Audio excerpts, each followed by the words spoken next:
Alumim, vous connaissez sûrement cette merveilleuse association qui s'occupe d'aider, en tout cas de répertorier, de parler des enfants cachés en France pendant la guerre. Donc cette association existe depuis plusieurs années et aujourd'hui nous recevons Michael Blum qui s'occupe en tant que rédacteur en chef de la revue d'Alumim, le nom Mémoire vive. Nous allons parler d'un magnifique projet.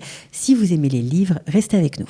De la générosité, des talents et du cœur. C'est la sauce du jour sur studioqualita.com. Michael Blum, bonjour. Bonjour Cathy. Comment ça va ? Tout va bien. Bon, on est ravis de vous accueillir pour ce très beau projet personnel qui vous tient à cœur pour plusieurs raisons dont on va parler tout de suite. Mais avant de parler du fil d'Ariane, ce projet autour des livres, on voudrait rappeler en quelques mots qu'est-ce qu'est Alumim aujourd'hui. Alors Alumim a été créé en 1993 à Jérusalem. L'association voulait regrouper les enfants cachés en France pendant la Shoah vivant en Israël. Dans un premier temps, pour les réunir, leur donner la parole, en fait. Parce que de nombreuses personnes qui ont été cachées. Quelqu'un de l'association avait dit, en 1945, quand la guerre se termine, elle se termine pour tout le monde, pour nous, elle commence.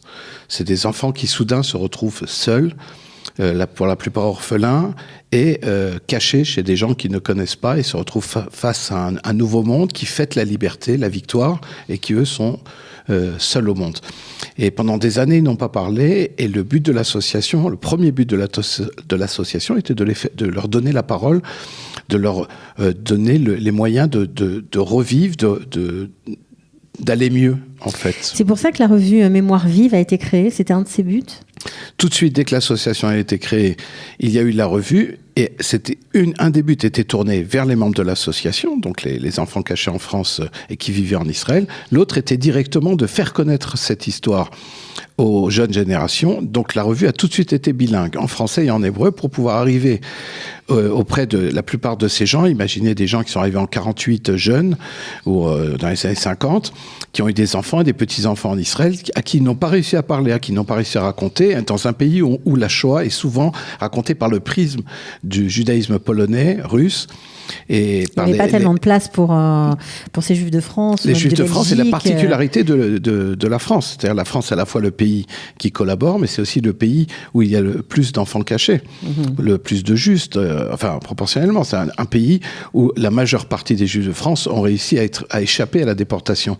Donc il fallait raconter ce paradoxe. Or, ces gens n'avaient pas raconté, et la revue s'est voulu un moyen, un support pour raconter aux jeunes générations, d'abord aux petits-enfants, aux enfants et aux petits-enfants des membres d'Alumim, et avec les années, de plus en plus tourner vers les écoles israéliennes ou les écoles françaises. Oui, vous faites de tas d'activités, vous allez témoigner, vous allez parler justement aussi dans les écoles. Dans les écoles. Alors, j'imagine que ça coûte cher de maintenir une association comme ça, il faut des fonds. Comment vous faites ? L'association est aidée par la Fondation pour la mémoire de la Shoah. Avec les années, les membres de l'association vieillissent et ont besoin d'aide médico-sociale. Donc une grande partie des fonds de l'association est tournée vers l'aide vers les membres de l'association, car il faut pouvoir soutenir. Vous savez qu'en Israël, c'est pas toujours facile pour les personnes âgées.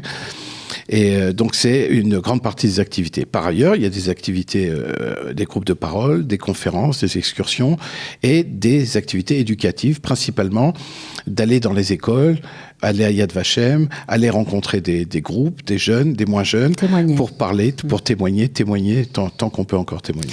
Alors, comme toute personne qui bosse dans une association ou qui est bénévole dans une association, la meilleure façon de s'exprimer, c'est de lier quelque chose de très profond, de très personnel avec la cause que l'on défend. C'est exactement ce que vous allez faire avec ce très beau projet que vous développez. Ça s'appelle Au fil d'Ariane. Alors, vous allez nous expliquer tout de suite pourquoi Ariane.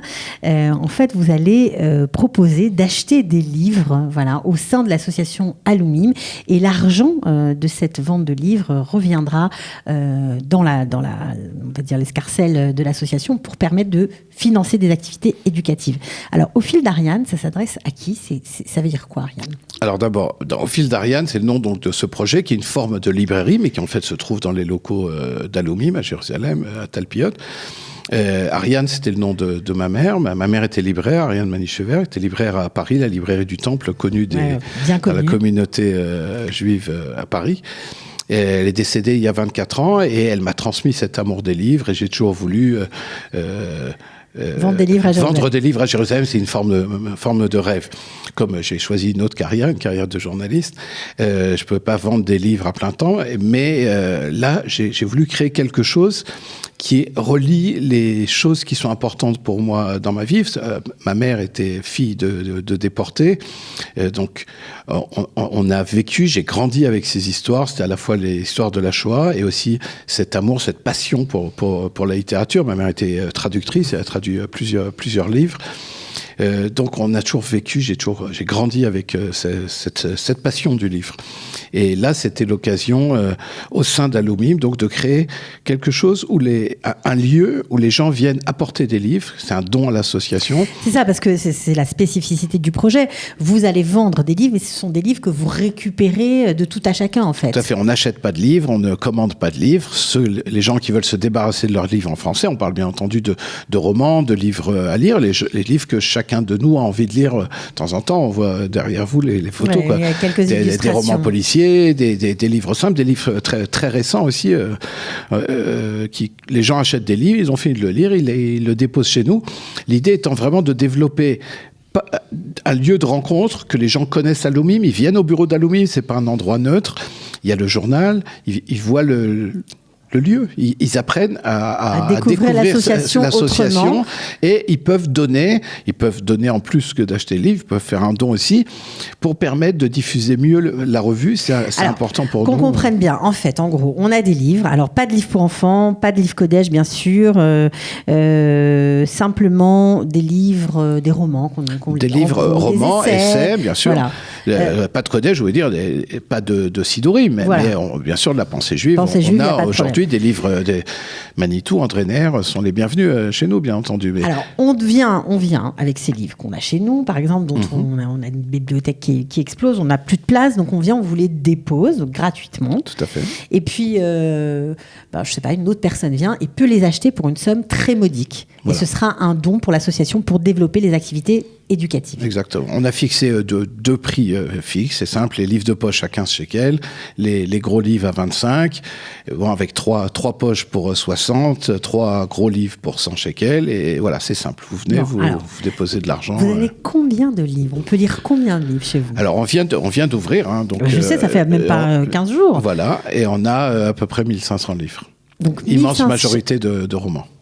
Alors, c'est pas une bibliothèque, hein, on a bien compris, c'est un endroit où on peut déposer ses livres, on peut en acheter pour une somme modique et forcément on aide quelqu'un, on aide une association, c'est quand même un geste assez c'est un geste symbolique. Qui dit j'ai envie de mieux faire connaître la Shoah aux jeunes générations. On est bien conscient qu'aujourd'hui il n'y a plus beaucoup de témoins.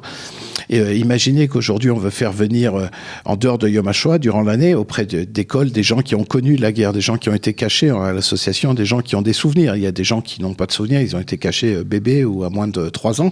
Mais il y a des gens qui avaient 10, 12, 15 ans qui ont été cachés pendant la guerre et qui peuvent raconter cette histoire. Mais pour les faire voyager, il faut un peu d'argent. Ici, il ne s'agit pas, on ne fait pas un appel, donnez-nous, on a besoin d'1 million demain matin, mais d'aider un peu, de faire tourner les choses pour que ça aille plus vite, pour qu'on puisse aller plus vite. C'est aussi quelque chose... Enfin, ceux qui veulent donner 1 million, on prend, hein, bien entendu. Hein. Oui, tout à fait. Mais en fait, aussi, c'est pratique pour ceux qui ont des livres, qui ne veulent pas les jeter, parce que le livre est un objet, qu'il soit profane ou kodesh, peu importe, mais on ne veut pas les donner n'importe où, les mettre dans un carton de poubelle ou les voir prendre la poussière. On veut que d'autres en profitent, après tout. Voilà. Et on sait aussi, Cathy, que les Olim de France, il y en a beaucoup qui sont restés à Sané, beaucoup à Jérusalem. Ont du mal à lire. Du mal à lire en hébreu. Ouais. Donc là, c'est la possibilité de lire en français. Et c'est vrai que ça va des classiques, Proust ou Victor Hugo, mais aussi aux livres les plus récents. Je dis, on voit Dror Michani, auteur de roman policier israélien qui vient d'être traduit, c'est déjà arrivé chez nous. Exactement, c'est aussi l'occasion de lire de la littérature israélienne traduite en français, parce que vous avez aussi ça. Tout à fait. Et ça, c'est chouette, oui, franchement. On trouvait Amos Oz et David Grossman et les romanciers israéliens, les romanciers français. Il y a beaucoup de choses et c'est que le début. Voilà, c'est que le début, c'est bien classé. C'est vous qui vous en occupez? J'y suis ou des bénévoles d'Alumim tous les mercredis. C'est tous les mercredis, on répète les horaires. De quelle heure à quelle heure? Mercredi de 9h30 à 19h30 sans pause pendant 10 heures. Ça, c'est chouette. Le mercredi, pour l'instant, c'est que le mercredi. Si le projet peut se développer, que les gens achètent beaucoup de livres, alors on passera à un autre. On ajoutera des jours, on ajoutera des heures. Pour l'instant, le mercredi, et l'adresse, c'est 15 Yatra Routsim à Talpiot. C'est en étage? C'est au 3e étage avec ascenseur, donc ça va. Et si vous m'appelez avant, si vous avez des cartons, on descend, on les porte. Il n'y a pas besoin, on prend un diable. Il y a pas de. Il y a tout ce qu'il faut. Il y a l'ascenseur, il y a un diable, il y a Mickaël. Voilà. On vous attend, on attend vos livres. Vous pouvez en déposer, en acheter. Une très belle initiative au fil d'Ariane de l'association Alumim. Voilà, j'espère que vous serez nombreux à répondre à l'appel. À bientôt. À bientôt. Merci Cathy. De rien. Ciao. Des talents et du cœur, c'est la sauce du jour sur studioqualita.com.